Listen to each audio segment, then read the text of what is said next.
दोस्तों, आशा करता हूँ आप स्वस्थ होंगे, सकुशल होंगे और जैसा कि पिछली वीडियो में हमने पढ़ा था रचना के आधार पर वाक्य के भेद, अब की बार हम पढ़ेंगे अर्थ के आधार पर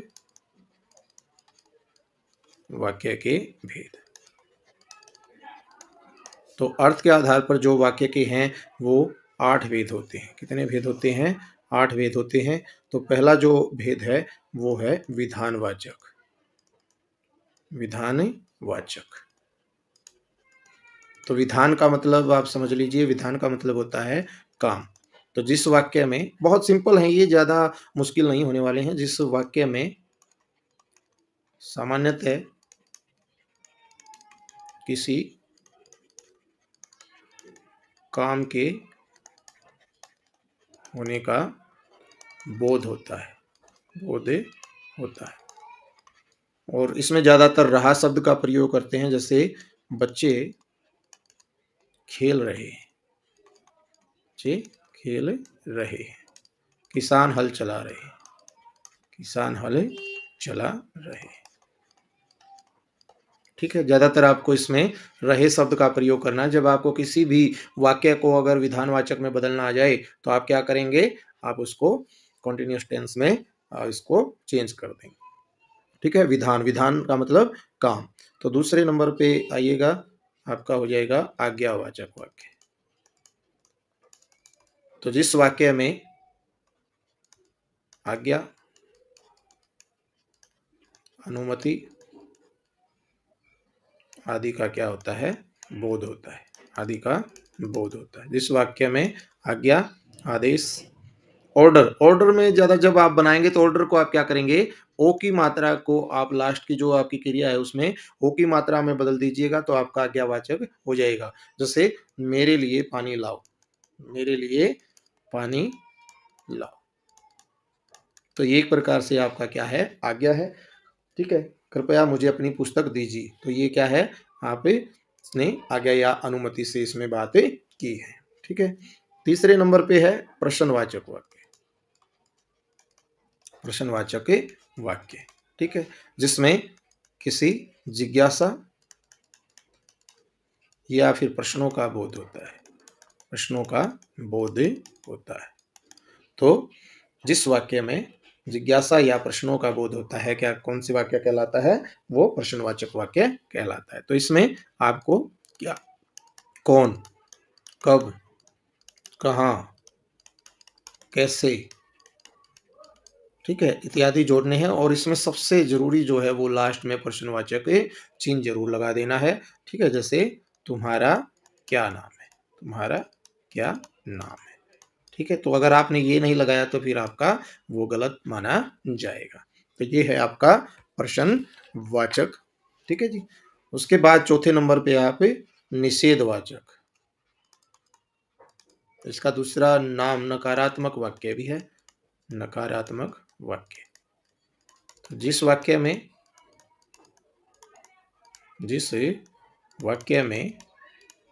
किसी काम का न होना पाया जाए, न होना पाया जाए, उसे क्या कहेंगे? नकारात्मक या निषेध वाक्य कहेंगे। इसमें आपको नहीं का प्रयोग करना है, बस किस चीज का? नहीं का। वर्षा नहीं हो रही है, कल छुट्टी नहीं है, कल छुट्टी नहीं है। ठीक है, तो यहाँ पर नहीं शब्द का प्रयोग है। तो इसमें निषेध, जिसमें किसी काम का न होना पाया जाए तो उसे निषेधवाचक वाक्य कहते हैं। और पांचवें नंबर पे आप कर सकते हैं संदेहवाचक। ये आप आगे पीछे लिख सकते हैं, कोई दिक्कत नहीं है, कोई पहले नंबर पे आ जाए, लेकिन होने 8 चाहिए। सबसे अच्छी बड़ी बात है यही है जी। तो जिस वाक्य में संदेह या संभावना का बोध होता है, का बोध होता है, जिस वाक्य में संदेह या संभावना का बोध होता है, तो इसमें एक तो आपको शायद शब्द जोड़ना है जी। क्या जोड़ना है? शायद शब्द। तो जहां भी आपको शायद शब्द जुड़ा मिलेगा वो हो जाएगा। और एक संभवतः। ठीक है, ये दो वर्ड आपको जोड़ने हैं। जैसे ही आपको कहीं भी बदलाव आए तो शायद आज मैं शायद आज मैं दिल्ली चला जाऊं, दिल्ली चला जाऊं। ठीक है जी, ऐसे तो ये शायद शब्द जहां भी आपको मिलेगा संधिवाचक में हो जाएगा। संभवतः आज वर्षा हो, आज वर्षा हो, तो आप ये क्या मिला, संभवतः शब्द मिला है और शायद शब्द आपको मिलेगा। इनके नाम में ही ज्यादा परिभाषाएं आपको देखने को मिल जाएंगी। छठे नंबर पे जो है आपका इच्छावाचक, तो ये काफी बार पूछ लेते हैं। तो जिस वाक्य में इच्छा या प्रार्थना का बोध होता है, इच्छा या प्रार्थना का बोध होता है। ठीक है, तो इसमें एक तो काश शब्द का प्रयोग आपको मिल जाए, काश मैं देश का प्रधानमंत्री होता। सोचने में क्या जाता है जी, सोच सकते हैं, काश में देश का प्रधानमंत्री होता, तो ये इच्छा है, तो काश शब्द का इसमें प्रयोग हुआ है। और प्रार्थना, कई बार आपने देखा होगा कोई, हम जब किसी को नमस्कार करते हैं तो वो हमारे लिए भगवान से प्रार्थना करता है, आशीर्वाद देता है। ठीक है, तो वो भी भगवान करे आप दीर्घायु रहें, आप दीर्घायु रहें, बने। ठीक है, तो ये उसने प्रार्थना की है। आप कई बार बस में, रेल में आप यात्रा करते हैं तो वहाँ पहले आपको स्टेशन या बस पे क्या लिखा मिल जाता है, आपकी यात्रा मंगलमय हो, मंगलमय हो। ठीक है, तो ये देखिए वहां पर इच्छा प्रकट की गई है, उन्होंने प्रार्थना की है आप लोगों के लिए। तो इच्छा और प्रार्थना वाले जो वाक्य होते हैं वो किस में आते हैं, वो आते हैं इच्छावाचक वाक्य में। और 7वें नंबर पे होता है आपका विस्मयवाचक वाक्य। विस्मयवाचक वाक्य, जिन वाक्यों से आश्चर्य, हर्ष, शोक, ठीक है, घृणा आदि का क्या होता है, आदि का बोध होता है, तो वो क्या कहलाते हैं, विस्मयवाचक। इसका चिन्ह क्या है, ये चिन्ह हो जाएगा। तो इसमें जैसे आपको ये शब्द देखने को मिल जाएंगे। ठीक है, तो ये हो जाएंगे,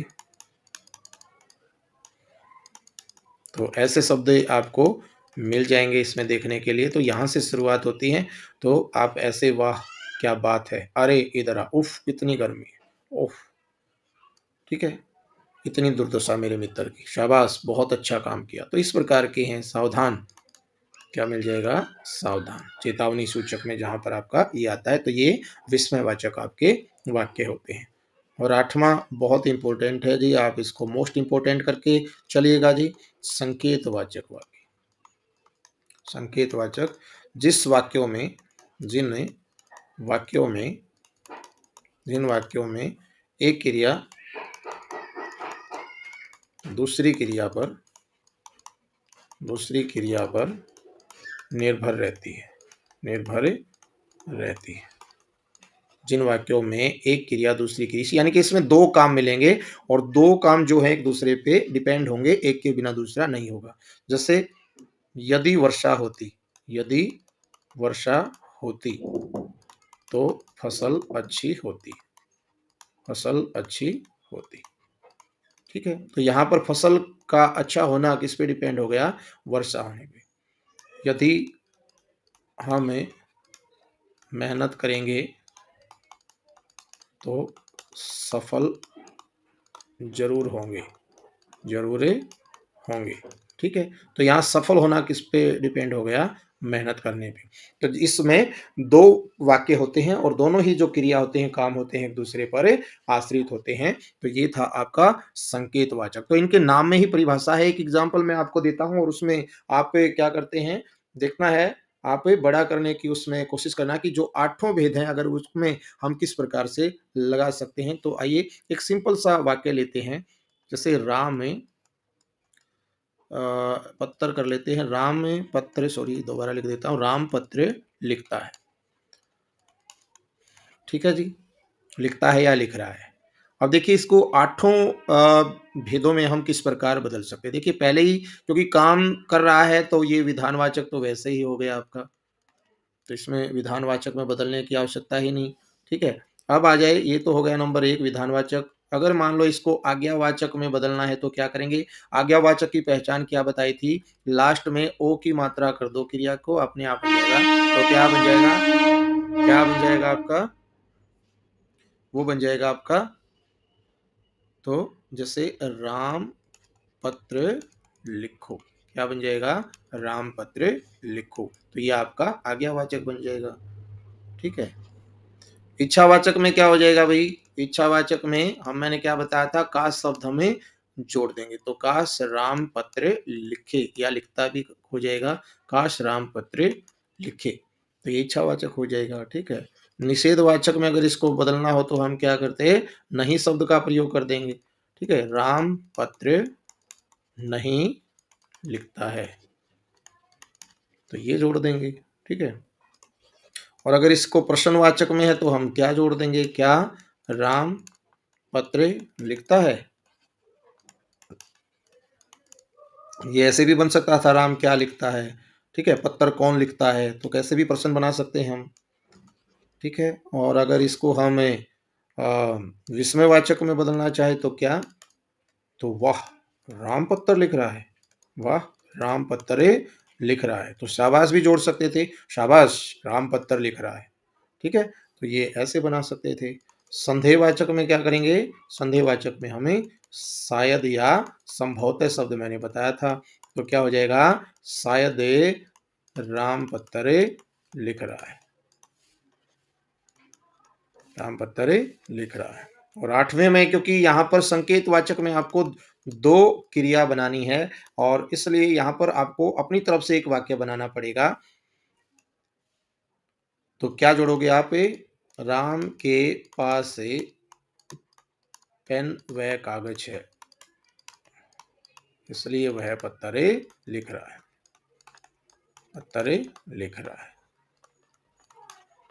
ठीक है, तो ये आपने अपनी तरफ से इसमें जोड़ना पड़ेगा, क्योंकि इसमें एक ही वाक्य दिया है कि वह पत्र लिखता है, तो वह पत्र किस लिए लिख पा रहा है, क्योंकि उसके पास भाई साधन है, कागज भी है और पेन भी है। तो इस प्रकार देखिए हमने एक ही वाक्य में 8 प्रकार से आपको बदल के दिखा दिया है, तो ये बहुत ही आसान है, तो आसानी के साथ आप ये कर सकते हैं। तो इस क्लास में आपको अर्थ के आधार पर मैंने आपको बताया है, तो पूरी उम्मीद है कि आपको ये अच्छे से समझ में आया होगा और इससे कोई भी आपका गलती नहीं होगा। धन्यवाद।